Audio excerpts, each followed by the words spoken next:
নিজের ভূমি থেকে উচ্ছেদ, মসজিদ পোড়ানো আর প্রাণহানি। মেঘালয়ের পশ্চিম গারো পাহাড়ে কি তবে মুসলিমদের অস্তিত্ব আজ চরম সংকটে?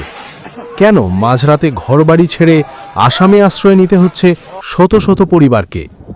নির্বাচনের আড়ালে লুকিয়ে থাকা এক ভয়ঙ্কর জাতিগত নিধনের চিত্র নিয়ে আজ আমরা কথা বলবো। ভারতের মেঘালয় রাজ্যের পশ্চিম গারো পাহাড়ে গারো হিলস স্বায়ত্তশাসিত জেলা পরিষদ বা GHAC নির্বাচনকে কেন্দ্র করে ছড়িয়ে পড়া সহিংসতা এখন সাম্প্রদায়িক রূপ নিয়েছে।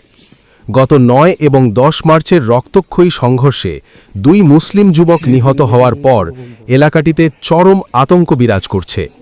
নিহতেরা হলেন খায়রুল ইসলাম ও আশরাফুল ইসলাম। ময়নাতদন্তের রিপোর্টে একজনকে ধারালো অস্ত্র দিয়ে এবং অন্যজনকে আগ্নেয়াস্ত্র দিয়ে হত্যার প্রমাণ পাওয়া গেছে। এই উত্তেজনার সূত্রপাত হয় যখন সাবেক MLA ইসমাতুর মোমেনিন নির্বাচনে মনোনয়নপত্র জমা দিতে যান। স্থানীয় গারো আদিবাসী গোষ্ঠীগুলোর দাবি ছিল কোনো অ-আদিবাসী বা মুসলিম এই নির্বাচনে অংশ নিতে পারবে না, যদিও মেঘালয় হাইকোর্ট সম্প্রতি রায় দিয়েছিল যে অ-আদিবাসীরাও প্রার্থী হতে পারবেন, কিন্তু উগ্রপন্থী গোষ্ঠীগুলো আইনের তোয়াক্কা না করেই হামলে পড়ে।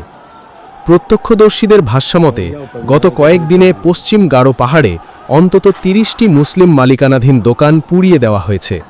অত্যন্ত দুঃখজনকভাবে একটি মসজিদে অগ্নিসংযোগ করা হয়েছে এবং ইমামের ওপর শারীরিক আক্রমণ চালানো হয়েছে।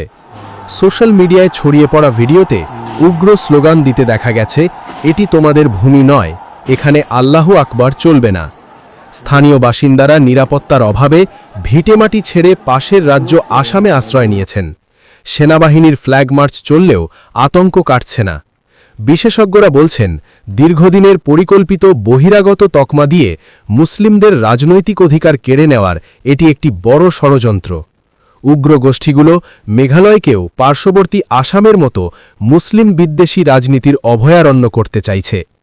ভারতের সংবিধানের 6 তফসিল আদিবাসীদের অধিকার দিলেও তা অন্য ধর্মের মানুষের জীবন ও সম্পদ হরণের লাইসেন্স দেয় না। আন্তর্জাতিক মানবাধিকার সংস্থাগুলির উচিত মেঘালয়ের এই মজলুম ভাইদের পাশে দাঁড়ানো এবং তাদের আইনি অধিকার আদায়ে সরব হওয়া এখন সময়ের দাবি।